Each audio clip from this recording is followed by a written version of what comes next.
परेशान हैं तो ये वीडियो आपके लिए है, क्योंकि आप भी परेशान हैं आप अपने बच्चों को लेकर के, और आपके बच्चे भी परेशान हैं अपने आप को लेकर के। क्योंकि सबसे बड़ी समस्या है 8वीं पास तो बच्चा कर लेता है, 8वीं पास तो बच्चा कर लेता है, लेकिन 9th में पहुंचते पहुंचते उसको दिक्कतें बहुत आ जाती हैं। 8वीं में उसको, जब 8वीं में पहुंचता उसको ये ज्ञान नहीं रहता। मोस्टली बच्चों को, मैं ये नहीं कह रहा हूँ सारे बच्चों को ज्ञान होता है, लेकिन मोस्टली बच्चों को ज्ञान ये नहीं होता कि हमें आगे क्या करना है, कौन सा सब्जेक्ट चूज करना है।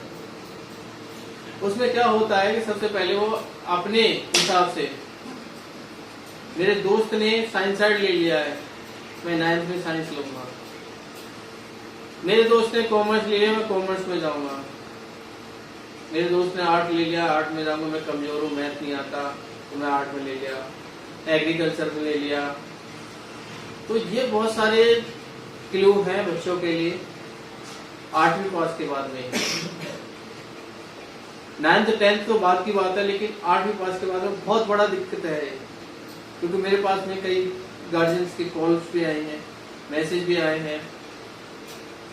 तो मैंने उनको ये गाइडेंस दिया है, मैं आपको भी वही गाइडेंस दे रहा हूँ। अगर आपको अच्छा लगे तो लाइक करें, सब्सक्राइब करें और बेल आइकन दबाएं।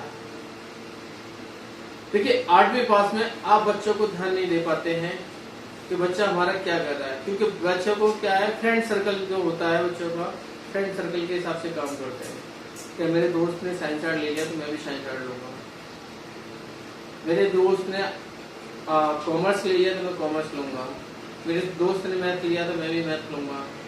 लेकिन उनको ये समझाइए कि किस फील्ड में जाके क्या बेनिफिट हो सकता है।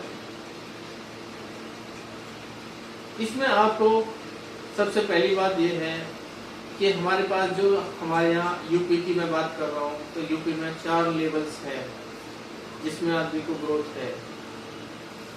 पहला है आपका मैथ।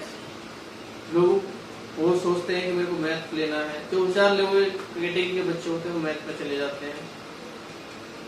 और दूसरा आता है बायोलॉजी, तो जिनको डॉक्टरी लाइन में जाना होता है वो बायोलॉजी की तरफ जाते हैं। तीसरा है कॉमर्स। कॉमर्स जो है आपका अकाउंटेंट, सीए वगैरह उनकी लाइन में जाते हैं। चौथा है आर्ट। तो आर्ट को क्या है, लोग बहुत ज्यादा ही कमजोर सब्जेक्ट मानते हैं और वो सोचते हैं कि ये कमजोर सब्जेक्ट है, हम इसको नहीं लेंगे। तो इसी को सोचते हुए वो आर्ट में नहीं घुसते। लेकिन मैं आपको एक उदाहरण के तौर पर बता देता हूँ, अच्छे कॉलेजों की तो बात नहीं करूंगा मैं, तो वहां से तो पढ़ाई अच्छी होती है तो क्या है, कुछ नहीं कह सकते। लेकिन जो मिडिल क्लास फैमिली है या मिडिल से लोअर क्लास फैमिली के बच्चे हैं, उनको खासकर ये बहुत समस्या आ रही है कि हाई स्कूल के बाद हमें करना क्या है, कौन सी लाइन चूज करनी है, ये 9th में कौन सा सब्जेक्ट हमें लेना है। तो समस्या का इसका समाधान इस वीडियो के माध्यम से आपको मैं दे रहा हूँ। मैथ में क्या होता है, मैथ लेने के बाद में बच्चा सोचता है मैं मैथ में पढ़ने के बाद मैं इंजीनियर बन जाऊंगा, बहुत सारे ऑप्शन खुल जाएंगे। लेकिन नहीं, मैथ के बाद में आज के टाइम पे बहुत ही ज्यादा गंदा रेस्पॉन्स आने लग गया है। इंजीनियर लाइन बहुत गंदी हो चुकी है, क्योंकि हर कोई चाहता है, जिससे भी पूछो क्या करेगा, बीटेक। क्या करेगा, बीटेक। किससे कर रहा है, मैकेनिकल से, सिविल से, पता नहीं, बहुत सारे अपने अपनी धारणा बना रहे हैं। इंजीनियर करने वाला व्यक्ति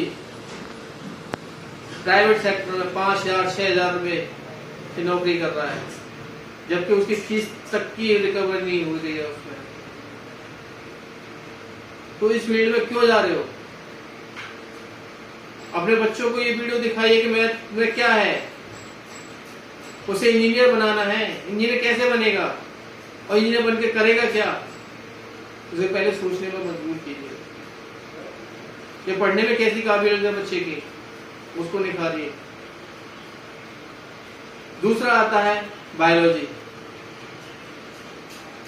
बायोलॉजी में आज का टाइम बहुत अच्छा भी है, लेकिन बशर्ते पढ़ने वाले बच्चे के लिए। उसमें क्या है, आपको डॉक्टरी लाइन आपकी बहुत सारी खुल जाती है।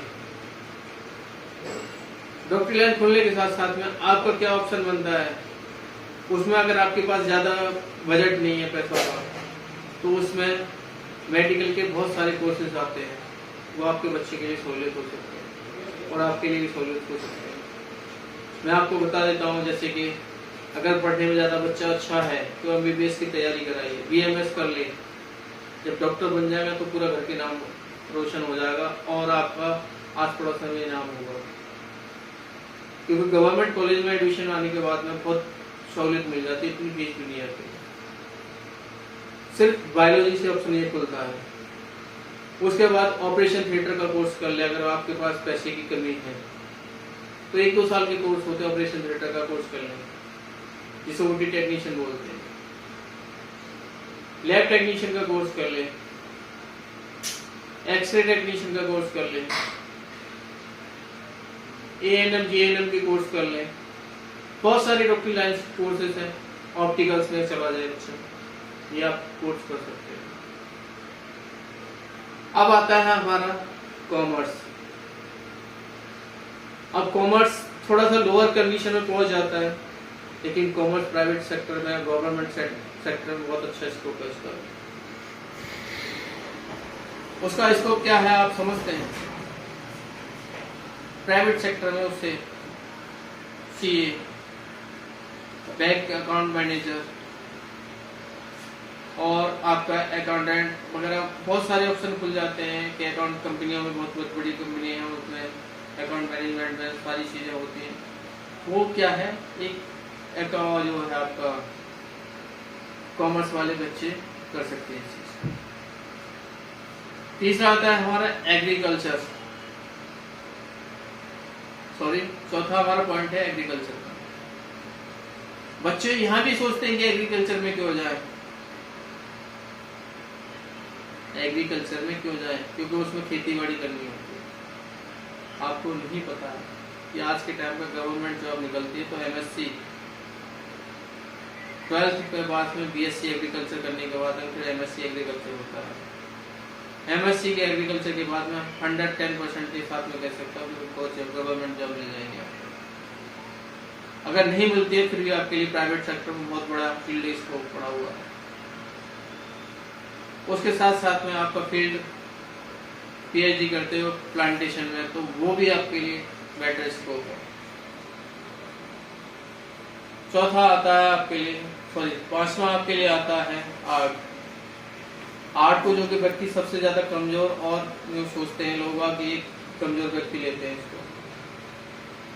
मेरा जहां तक पढ़ा है, रिसर्च किया हुआ है, देखा हुआ है, जो आर्ट से व्यक्ति बनता है वो मैं जानता हूँ मैथ, बायोलॉजी और आपका एग्रीकल्चर, कॉमर्स, उससे भी इतना पैसा नहीं कमा सकता जो आर्ट्स वाला व्यक्ति कमा रहा है।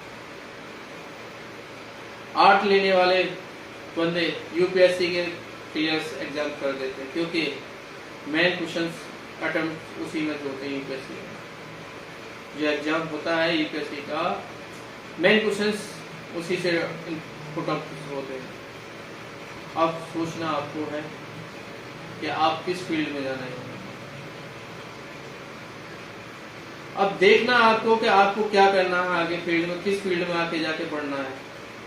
क्योंकि बच्चे क्या करते हैं 9th 10th में पहुंचने के बाद में, फर्स्ट ईयर इंटर में पहुंचने के बाद में उनको ये नहीं पता रहता है हमें आगे क्या सोचना है। उन्हें बस फिलहाल का कंडीशन में पता रहता है कि मेरे को साइंस लेनी है, मैथ लेना है, एग्रीकल्चर लेना है या आर्ट लेना है, वो डिसाइड नहीं कर पाते, या कॉमर्स लेना है।